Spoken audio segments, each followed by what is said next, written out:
Ya'ni kerakli, haqiqatan ishlaydigan, zo'r foydasini ko'radigan kosmetika vositalarini ko'rsataman. Qizlar yuz uxudida birinchi navbatda yuzni yuvib olish kerak. Sovun degan narsa vashi atir sovunlarni esingizdan chiqaringlar, chunki ular qaritadi, bilasizlar.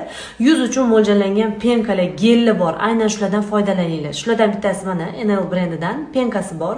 Bu penkani afzallik tarafi yuzingizdagi shamollashlarni ketkazadi, yuzdagi cho'tir-cho'tirlar bo'ladi, shularni ketkazadi, chorniy tochka hamda yuzni zo'r oqartiradi. Ikkinchi navbatda yana bitta narsa, makiyaj qilganingizda tonalniy kremingiz silliq yotadimi? Vobshe bo'ladi. Yuzingizda bir g'adir-budir narsalar his qilasiz, husnbuzarlar. Bundoq qilganingizda tekis bo'lmaydi, nimadir borligi seziladi. Bu holatda o'lik hujayra degani, o'lik hujayrani olib tashlash kerak.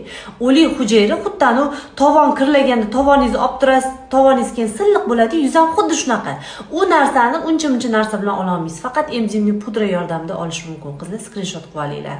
Xullas, ishlatganlar rahmat deydi. Shunaqa yuzinglar